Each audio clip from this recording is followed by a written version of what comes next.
All right, we're going to do some practice problems with our simple machines, and I'm just going to jump right in and do some of the work within the practice problems assignment, mostly to help you kind of hopefully answer some questions on the actual pictures, because sometimes the pictures are hard to see, and then just help you get set up with how to do this. So we'll do the first one kind of all together to remind ourselves of how mechanical advantage works, rotational equilibrium, things like that, and then from there, if you can do one problem, you can do all of them. You just have to figure out what they're talking about and how to set it up. So I'm going to help you go through that a little bit.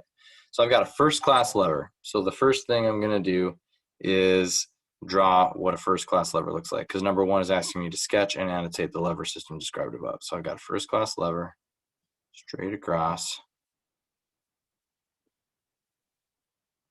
and that means that my fulcrum is in between there. I don't know how my color switched, but it did. So first class lever, it's telling me that it's in static equilibrium, which is a given. Like, in order to do any of our problems, we have to assume static equilibrium. What does that mean again? That means that AMA is equal to IMA. That's what static equilibrium means. The only way we can solve these problems, any problem in this class in general, is assuming that fact right there. So I've got a first class lever, it's in static equilibrium, it's got a 50-pound resistance force, and I'm just going to draw that here. It's not going to be to scale, I'll give you that notice right now.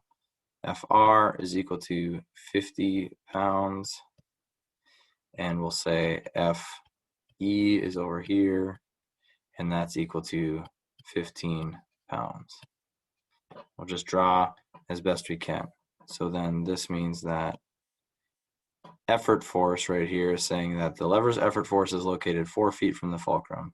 So we'll say DE equals 4 feet. 1 dash means feet, or 1 apostrophe, and then a quote mark means inches, for those of you that don't know.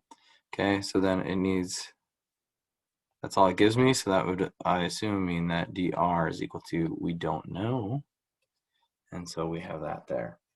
So number 2, the nice thing about these problems, and a lot of the problems in Project Lead the Way, is they kind of walk you through it a little bit. What is the actual mechanical advantage of the system? So it's asking me, what's the formula for this? AMA. Actual mechanical advantage, FR divided by FE. And if you're not sure, go to your equation sheet, go back to your PowerPoint. I can go all the way back up to the beginning here and double check. AMA, yep, AMA is FR over FE. So let's go back right here. So substitute and solve. AMA equals 50 pounds divided by 15 pounds. And then they want you to write your final answer here. I'm following the exact worksheet. If you want to draw it and do it all kind of together in one problem, especially even like 1, 2, 3, and 4, and just kind of do it all together, or 1, 2, and 3, I guess, that's fine. I'm just following the actual assignment here, but if you want to do 1, 2, and 3 is kind of one chunked problem, that's fine with me. Let's take a step back, and 50 divided by 15, 3.33 is my final answer, 3.33. And if I want to even say it as a ratio, 3.33 to 1. Okay, boom, AMA, that's good.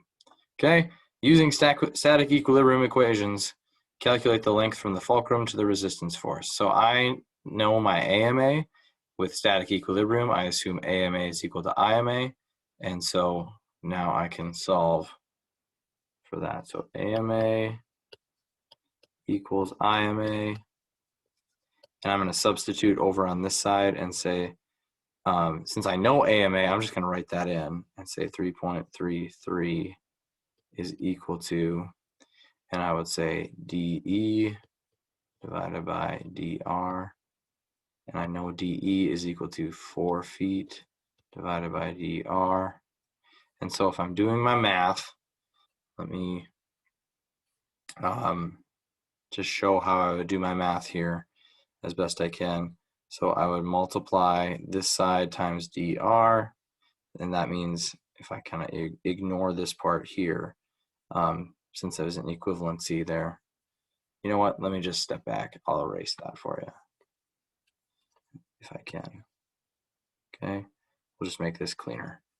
So 3.33 is equal to 4 feet divided by dr.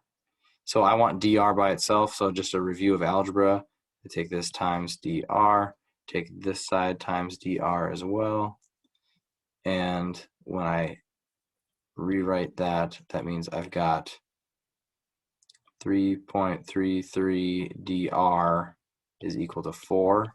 So now I'm going to divide both sides by 3.33 divided by 3.33, and that leaves me with dr is equal to 4 divided by 3.33.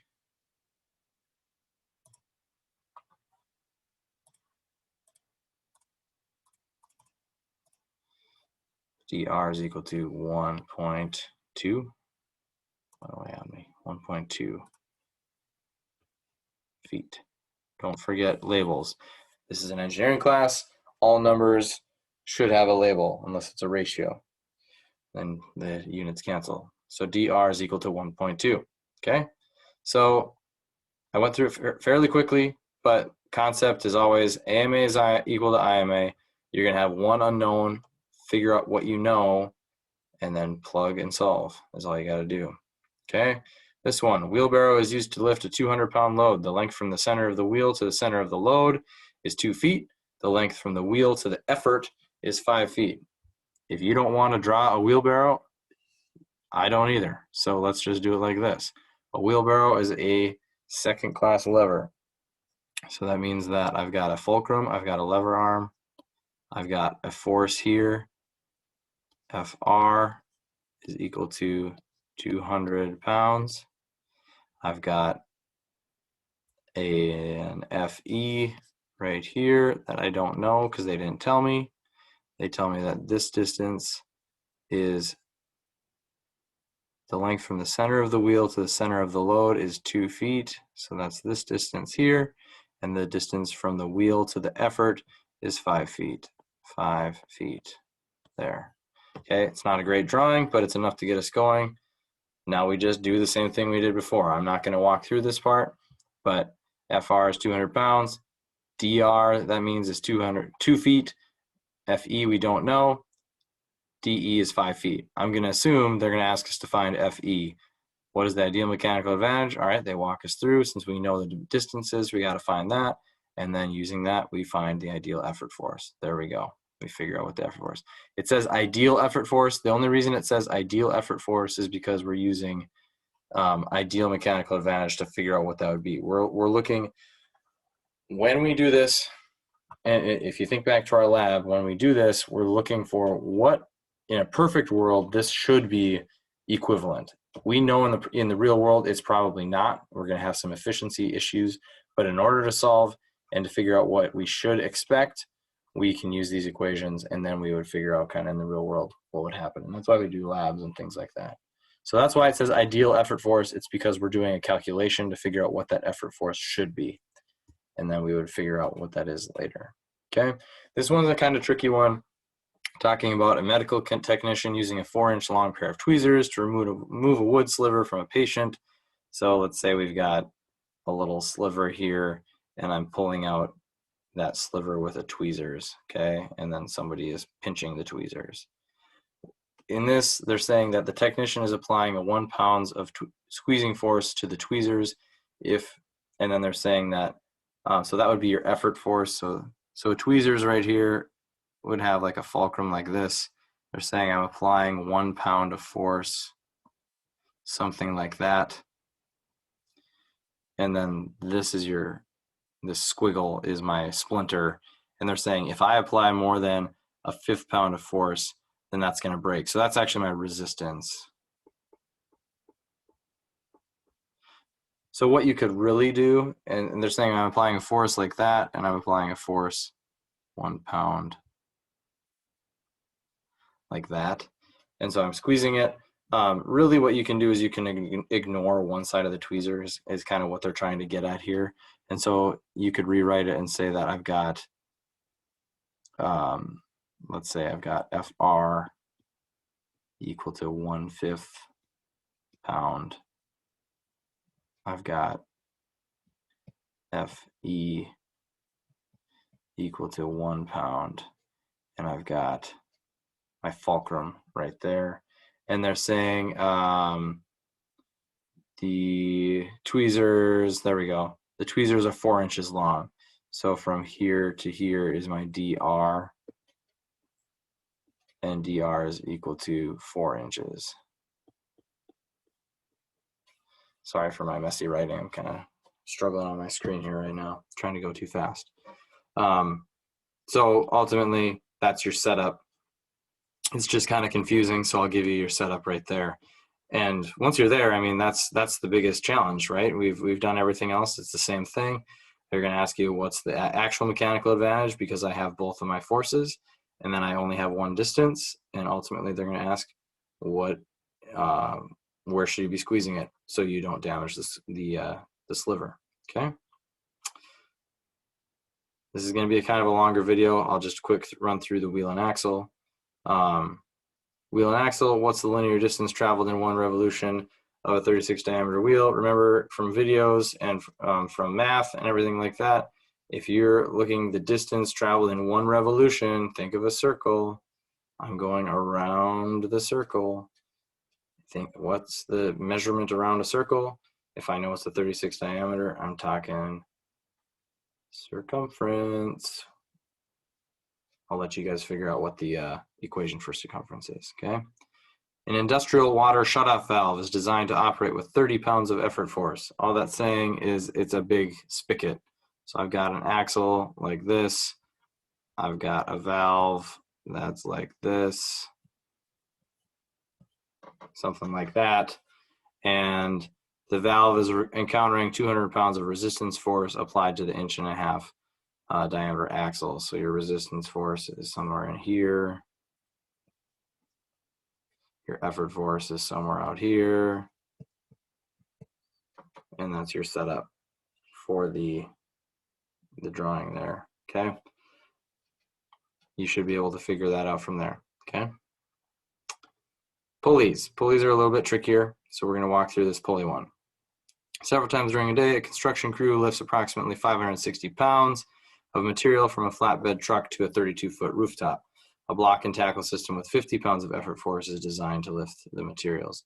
What is the required actual mechanical advantage? So we're not going to worry about a picture on this one, but if you want to think about it, this is going to be ugly probably, but I've got, can I not draw over here? No, doesn't look like I can. I'll draw right here. I've got some kind of a block and tackle system. This is probably not accurate, so bear with me. And I've got maybe these here, and then I've got a weight of some kind down here. I maybe have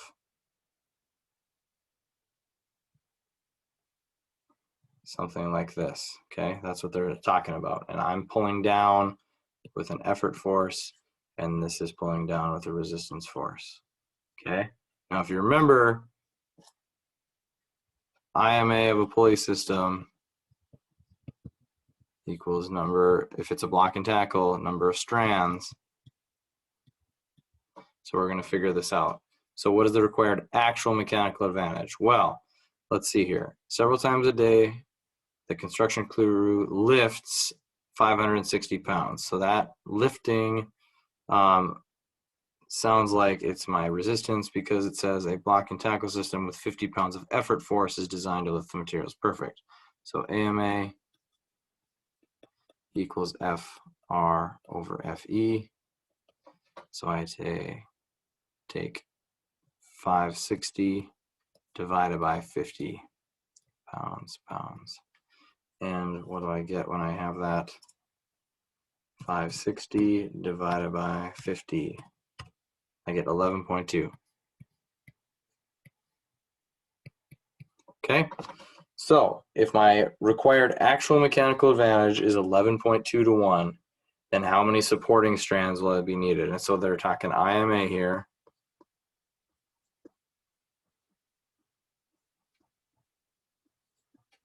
Okay, IMA equals number of strands. If I have 11.2 and I just need to know how many strands, and that's my IMA, I can't have 11.2 strands. So in order to properly lift this, you need to have enough. 11 would not be enough, so I need to round up. And so my proper final answer would be 12 strands. So that probably means I'd have like 6 pulleys going on here. So my picture is not quite right, but I'd have 12 strands to do that, okay? This next one is the exact same concept. Block and tackle system with 9 supporting strands is used to lift a metal lathe in a manufacturing facility. The motor being used to wind the cable in the system can provide 100 pounds of force. What's the ideal mechanical advantage of the system? Or what is the mechanical advantage? This is talking ideal mechanical advantage. Ideal. Or IMA, so I can write properly. Okay. IMA is number of strands. Then you use IMA equals AMA to solve for the end. All right. That's the end of our pulleys and our levers section of everything. The best I can do is pretty much just to go through these practice problems. You're going to go check your answers anyway. So do your best, check your answers in class in my binder, and we'll discuss more when I see you.